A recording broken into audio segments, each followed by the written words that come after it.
Sometimes life is all right.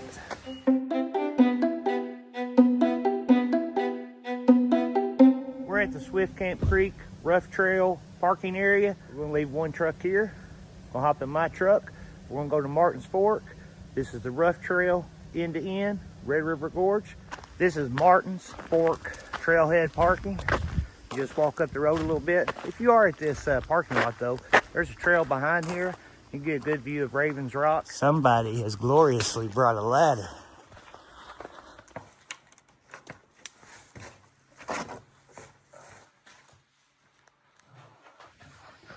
These steps are a little bit squiggly.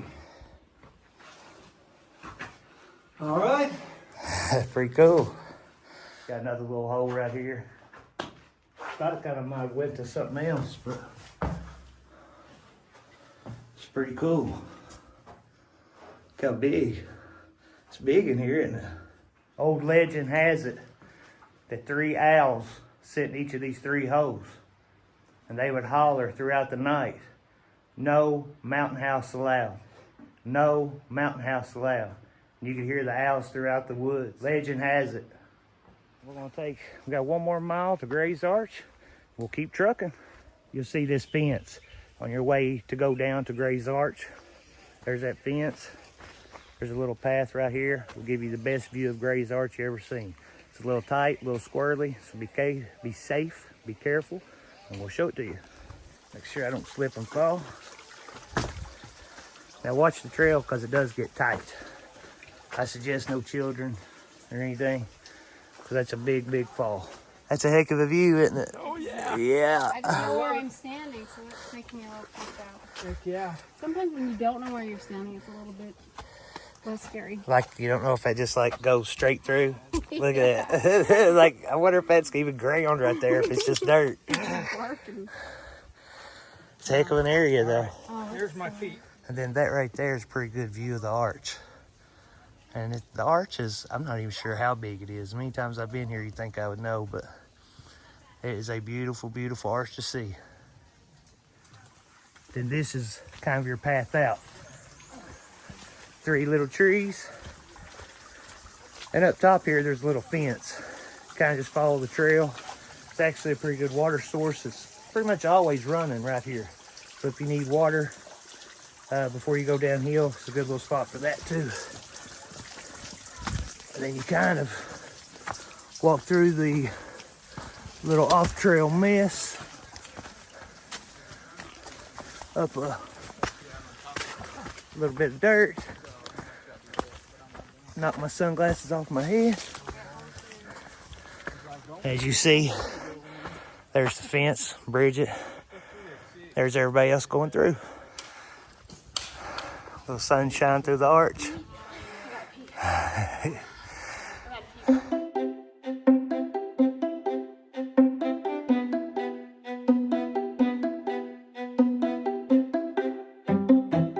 Holds gear and it goes on my back. You just need to make sure it holds 50 pounds. Right, 50 pounds, I'm good. So after Gray's Arch, you're going to follow a creek for a pretty good way.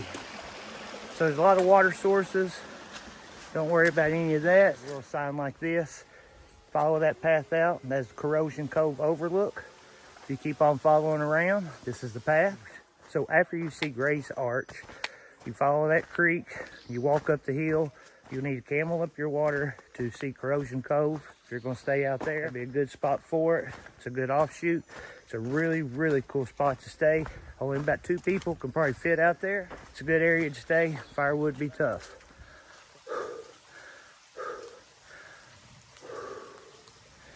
Catching my breath. You're coming up the hill to Hanson's. There is a little turn right here. It's like a little waterfall area. So if you're walking up the hill to Hanson's, look to the right and listen for the waterfall. You'll hear it. There's a little path going around this way. You don't have to go all the way down the hill at Hanson's to get your water. You can come right here. And sometimes it's running a little bit better. It's more like a trickle, as you can hear. Once you get up to the top, you'll notice it's the top. Keep looking to your left, and you'll see the trail. Go on out there. It's a mile from right here to the point and a mile back. So it's a 2-mile trip to go out there and back. Right on, buddy. Good job, Jason. This is So that out that way is the pinch 'em tight, the other one. And then I don't know what that big rock's called right there. I know you don't have any fear. I've seen too many videos of you climbing around. Yeah, This is the fun part. Y'all gonna lead on? Look at, they have no fear whatsoever. well, we know where the point of no return is. They feel confident. They have a lot of sandstone in Utah. Very good. Boy, this Brings joy to my heart to show them this. Joy, absolute joy.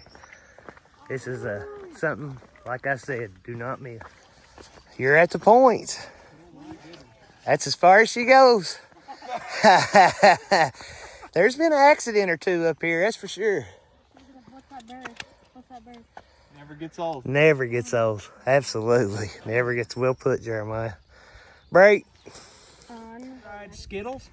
And right down the bottom, you got to make sure you get one of these. These are eggnog taffy. So freeze-dried Skittles, definitely. I'm not sure about the eggnog taffy. Jeremiah, you gonna try it?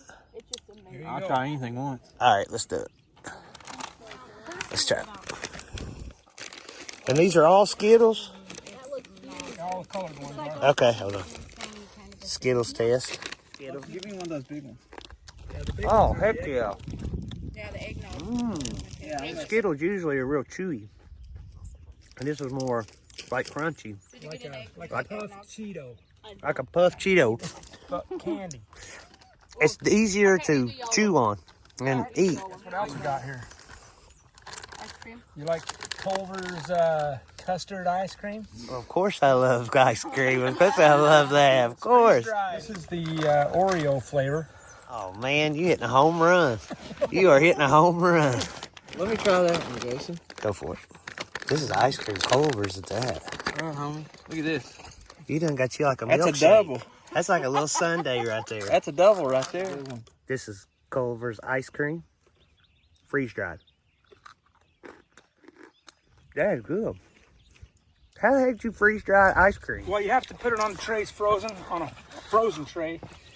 And then it goes in the machine frozen. It freezes it to like negative 50 degrees Fahrenheit. Flash freezes it. Does the like the air conditioner compressor thing, and it And it extracts extracts, all yeah. the moisture. So it just comes out dry like a puffball. I am so impressed. Why? This is the Quarter of a piece like of ice cream taffy, sandwich bars. saltwater taffy. Yeah. Let's try. Gotta have a little Oh, that's sugar my on the favorite. grill. That's the best one. Yeah, The ice cream bar. ice cream bar. That is delicious. Steve and Kristy, thank you all so much for coming down. I wish I got to spend more time with you while you're here. Well, thanks for And having us. Yeah, thanks for the hosting. Kentucky people, you're going to go see Mammoth Cave. Yes. Awesome, awesome. Brings joy to my heart still. I hope you had a great time today seeing Hanson's Point and Gray's Arch. It was amazing. It was so beautiful. We're on the Shelatoe. As you see by the turtle. Turtle's a thing with Daniel Boone. Shelatoe Trace Trail. It's about a 300-mile trail. Goes from Tennessee all the way up to northern Kentucky. It's a pretty cool trail, but we're on it now. When you're on the rough trail, always look for these little offshoots. And it usually will lead to something good. It's usually just a vista with a beautiful view or a poop trail. So you'll know once you get there. That is a green view. Wow. That is beautiful.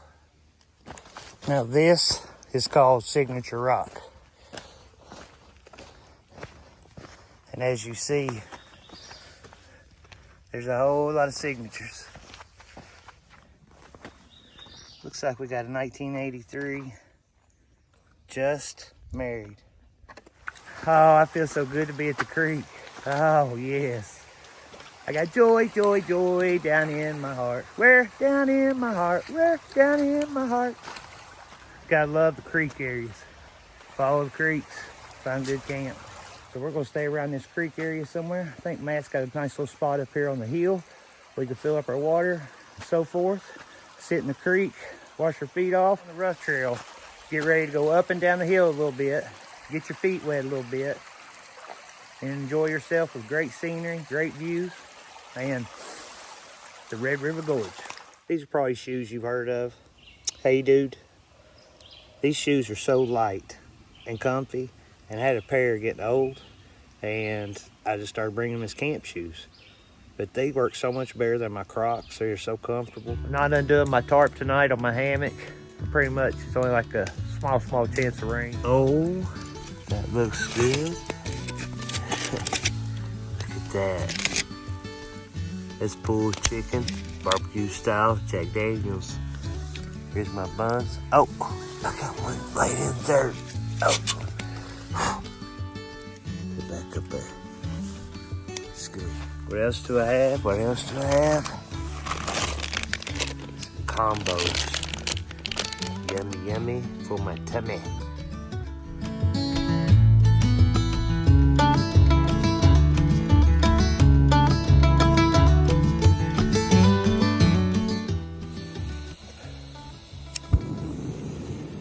And it's about time to go. Get back to hiking again. I'm not sure how many miles we got left to walk out. I think maybe 2.5 or so, but we'll see. It's a nice morning. Slept great, absolutely great. Only thing woke me up was my alarm clock. Very peaceful this morning. I could hear some owls, some woodpeckers, birds, hear the creek flowing. That's why you want to wake up in the morning right there. Going down the rest of this coffee, get to walking. Now our journey, about 3/4 of a mile uphill. That'll get us to Chimney Top Road. And then from there, we'll make our way over to Swift Camp Creek area. So now we're pretty much in the Clifty Wilderness. Definitely check out Chimney Rock Road. There's tons of spots where you can go off trail, tons of areas to camp, all kinds of little offshoots, as in this one. This one has campsites right beside the parking lot. Most of them do. If you go all the way to the end, you can see the vista at Chimney Rock. Lots to see on Chimney Rock Road. And it's about 5 miles from where you turn on it all the way up to the top. We're still on the rough trail, 221. So we're 1.8 from Skybridge Road, and that's where we're parked. 8.5 to Rockbridge Road. You go backpacking, a lot of my videos, I like to show how much fun you can have at camp too. You know, backpacking is backpacking and hiking. It's also having fun at camp. Build a fire, hang out. A lot of times you're with friends that you haven't seen in a while, or you're solo, but it's good to talk to your buddies and hang out. Sometimes it's fun to hike all day and, you know, get to camp, put a dehydrated meal and crash out, but a lot of times I enjoy camp. A lot of camp time, hanging out. To me, it's a lot of the fun part. I enjoy the hiking, the scenery. I also enjoy the camp time. In the comment section, you can let me know.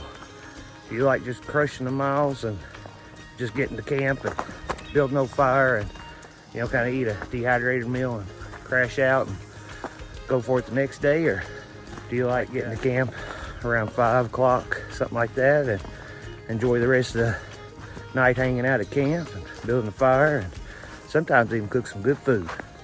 Let me know which one you all like better.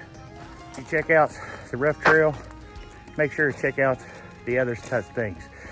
You know, it isn't that long of a hike from one end to the other, but you can make it one heck of a 2 to 3 day event. If you go to Corrosion Cove, if you go to Hanson's Point, you go check out a lot of the off-trail areas, you have a good time, especially like around the creeks, going around those areas. You can make a big time out of this. So check out the rough trail, and remember guys, you got one life, live it.